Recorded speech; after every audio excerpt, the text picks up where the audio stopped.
turn it into practical things that you can do at home. And so that's what we're going to learn about here, is a lot of that practical aspects. He worked in the horticultural industry and attended Johns Hopkins University. So some fun facts. And Tad Hanna, we'd like to introduce her. She's also in alternative lifestyles and spiritual aspects following Gurdjieff systems, and the work of Rupert Sheldrake are two of her favorites, as well as ancestral health and the work of Jack Kruse. And I think they might be talking a little bit about that. She studied cognitive science at Brown University, which was how to understand the human brain processes information via the neural networks. And she's a graphics designer, Sweet Designs. I think she might show that at the end. So anyway, a fun fact about these two is that a while back, they were married and they have stayed friends. And so that is amazing. So, okay, so who's gonna start? They're gonna be doing a tag team here, presenting, so you've already hooked up to the mic, right? Okay. I have to figure this out.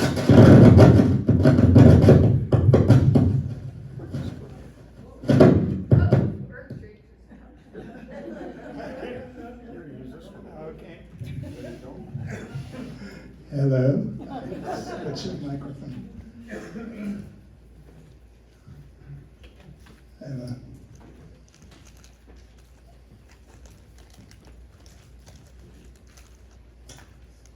Hello. Thank everybody. I want to thank everybody for coming. Old friends are here, and it's a great turnout. And also like to acknowledge Tad for putting together this amazing slide collection, and Deb for helping us with the organization of the talk. So I'm going to start out with a short just overview, and thank you, Joe, for that overview on the sun itself and the dangers. We're focused more on the practical side of things, things you can control a little bit, and we're going to get into circadian biology and modern life and the dangers of artificial light. And we did, Tad started with Jack Kruse. Has anybody heard of Dr. Jack Kruse here? So Jack Kruse is fairly hard to decipher. He's very technical, scientific, and then there are quite a few people now out there who are explaining in simpler terms. And we're going to have a list of people at the end if you want to follow any of them. But we've gotten a lot of our material from them. So I'm going to start with a few ancient cultures that probably people know about. Akhenaten, receiving the blessings from the sun disk. And as you see all the individual rays there, we're going to be talking about what's in those rays and what we know now. So that's a big topic. And then Zoroastrianism also has practices that honor the sun, which are pretty interesting. Surya is the Vedic sun god. And I don't know if you've heard of the Gayatri mantra. Right. Deva Pramal, it's a hymn to the sun. So, in case you didn't know that. So, the thing I'm interested in the Ayurvedic tradition is that it's a living tradition. And so there's a lot of things in there about the sun, which I'm not going to go into, but I'd like to study it more myself. This is from a painting, 1879 painting, I think a Russian painter, Pythagoras' Hymn to the Rising Sun. And it just indicates the reverence for nature that was in the Pythagorean teachings. And it's kind of a beautiful feel to this painting, just the reverence and the community. And then the final one here is Sol Invictus, the birth of the unconquered sun. It's a Roman tradition, which happens to happen on December 25th. Amazingly enough, somehow December 25th got in there, and they also celebrated a celebration with a lot of lights too. So that we have a lot of traditions that came from ancient times, that are from pagan teachings that were removed by the Romans.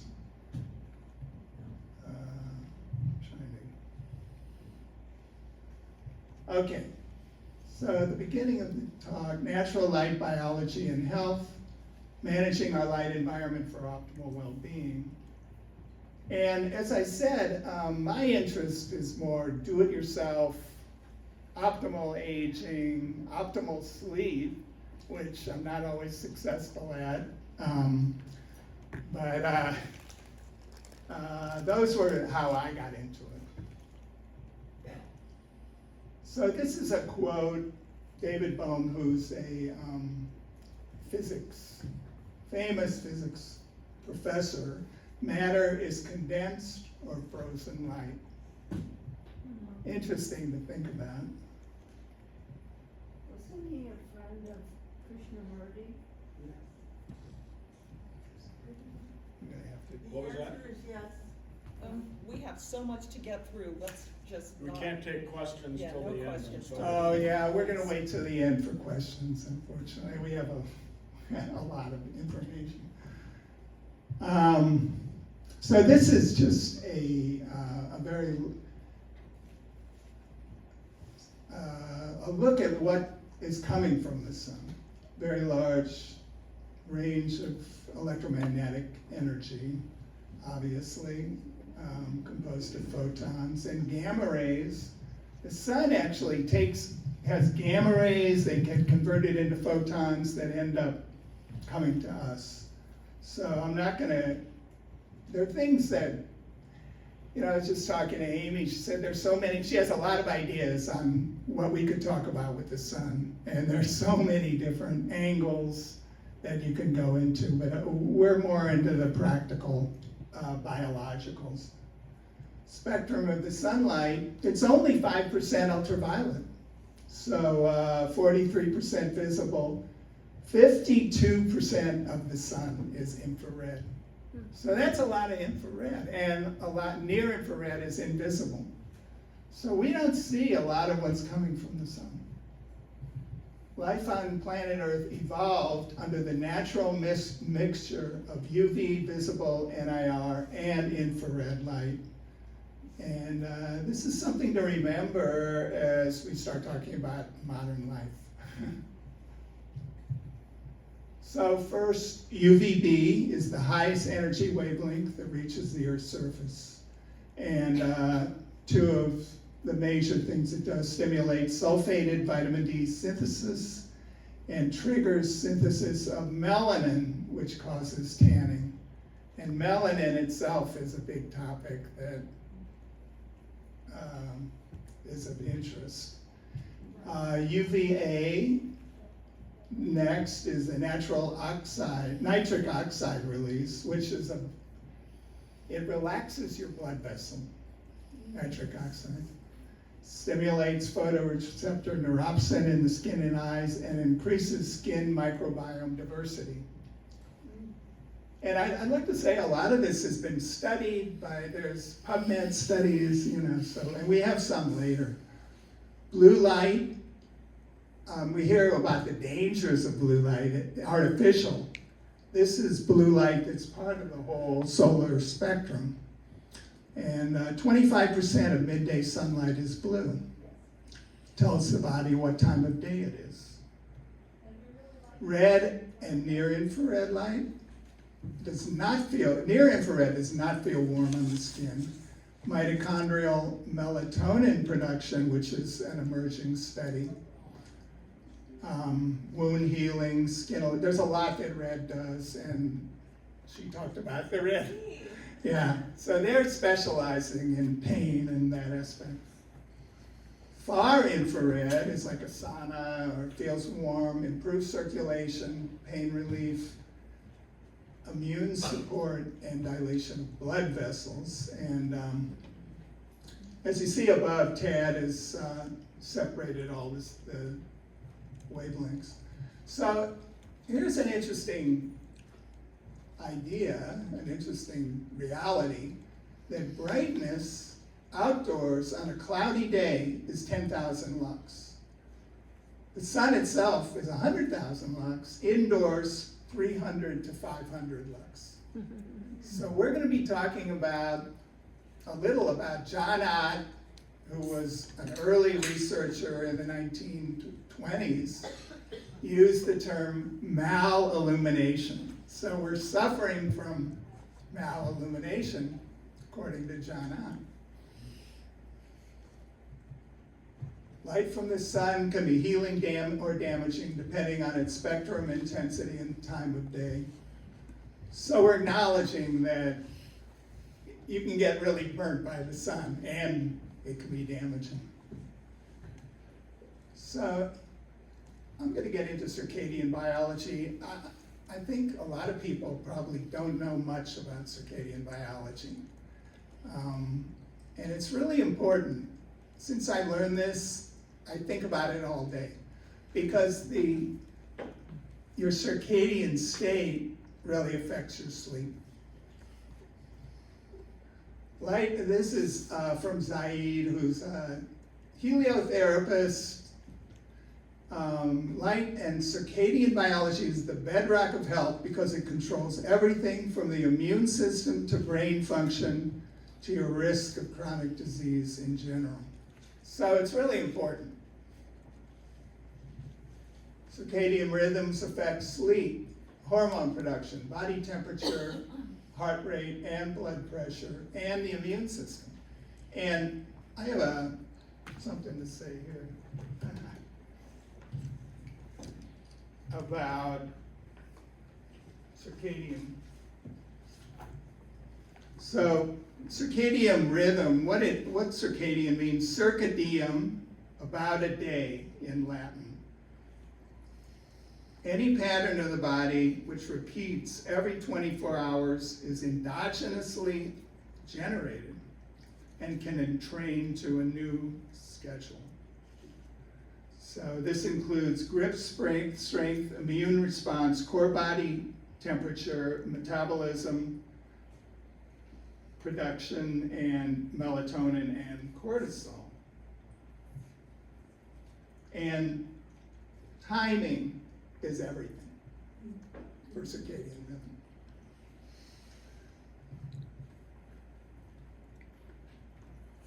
So this is something I don't think a lot of people know. Eye is a camera, and the eye is a clock. So, okay, I have to get close. So the eye is a camera, rods and cones, we take pictures of everything. Eye as a clock is the retinal ganglion cells, connects to the hypothalamus area of the brain, and it's called the non-visual photoreceptor system. That's an interesting part of your function. And these are the cells designed for sensing the amount of light for the eye as a clock function. And the main part of your brain that does that is called the suprachiasmatic nuclei, which is a mouthful. And there it is, part of the hypothalamus. It's the SCN is the master biological clock. Pretty much controls everything in your circadian The SCN is the conductor of the circadian symphony. Job is to coordinate all the body's functions efficiently together. And the other thing is that all our organs and individual cells have their own biological clocks too, called peripheral clocks, which a lot of people don't know. But one interesting fact here is that melatonin produced in the pineal gland through the SCN produces daily 100 quadrillion molecules. That's pretty amazing. So I think the point here is that melatonin in your pineal gland is more, in a sense, more important than the melatonin in your mitochondria. It's there to protect the mitochondria. But the melatonin in your pineal gland is creating this huge effect. So this is your natural circadian melatonin and cortisol cycle. Cortisol is the blue, melatonin is the orange. So cortisol starts at 9 a.m., melatonin starts at 3 p.m. It says 3 a.m. Says AM. 3 a.m. Oh, 3 a.m. Oh, 3 a.m. Yeah, you're right. It's highest at 3 a.m. Yeah, It's, I'd have to think about this. Melatonin, you're starting to set yourself up for melatonin production all day. And I must admit, I'm self-taught in this, and I don't know everything, so I will. People probably know more than me. So a healthy melatonin cortisol cycle, around 9 or 10 p.m., you start feeling sleepy and nodding off, wanting to go to sleep. Wake up 5:30 to 6:30 a.m., and grandchildren are a good role model. Your ideal bedroom at night is black. So we need darkness as well as the brightness. Sunlight during the day and darkness at night are equally important for circadian health and optimal sleep. And this is a PubMed study. Light exposure during sleep impairs cardiometabolic function. So basically, you want your room dark at night. Sleep hygiene is important. This is, in my lifetime, that's where we started with night sky brightness. That's where we are now. So that's a little bit of a shock in terms of the light pollution. I'm sure everybody is aware. Car lights, everything has gotten so bright at night. So first thing when you wake up, go outside, get skin on your eyes, and get sunlight on your eyes and skin. This starts the hormone cascade for your day. This is an interesting slide. Morning sunlight and its spectrum sets the stage for alignment of the circadian skin clocks for prepare for UV soon after.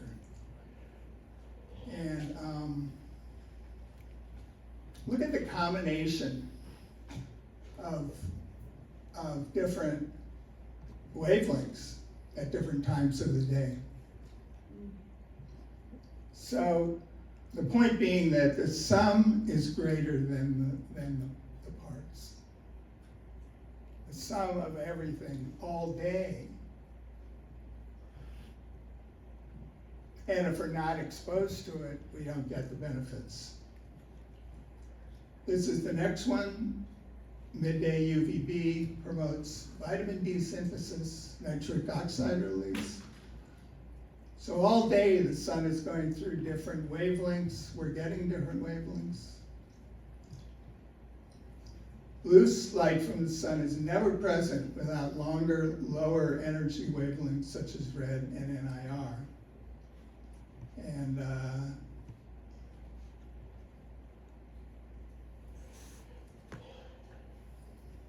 so it's an important point in terms of all the isolated blue light we're getting all the time from artificial lighting. And Tad's going to go into blue light, evening, red and infrared light, help the body wind down, support mitochondrial repair, and prepare you for circulatory melatonin release at night. So that's the arc of what's happening during the day. Catching the sunrise and UVA rise in the morning is beneficial for circadian entrainment. It's the best balance of infrared and UVA light. The infrared prepares the skin to absorb the UVB light later in the day. And this is a lab, Panda Lab at Salk Institute in California that is doing a lot of research on circadian rhythm. Historic use of light so we're going to switch now to a different topic. The use of light in medicine. Florence Nightingale. The unqualified result of all my experience with the sick, that second only to the need of fresh air is their need of light. That, after a closed room, what hurts them most is a dark room, and that is not only light, but direct sunlight they want. This was in 1850. So they knew something then. Treatment by sunlight of rickets and tuberculosis was popular in the 1800s. And here's a sanatorium in Switzerland in late 1800s, early 1900s. The Sun Cure, Dr. Rollier's clinic. All these kids in diapers, no sunscreen, in the snow. He believed that the Alps, the combination of the high altitude was actually beneficial. This is the Rockies, sanatorium in Denver. Somehow this all got lost.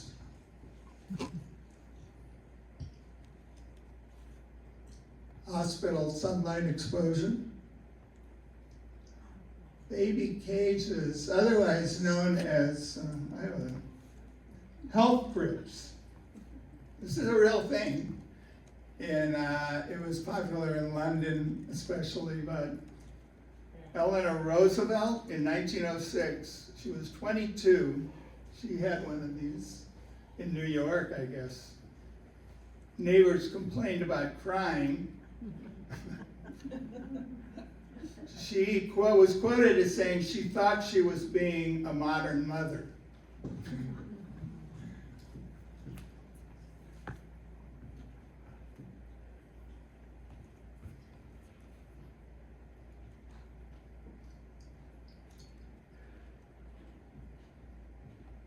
So people didn't know why it was healthy, but they knew it was healthy. And this was a Scientific American that just came out very recently. And so it's being rediscovered. So Tad is going to now talk about the next phase. Okay. Okay.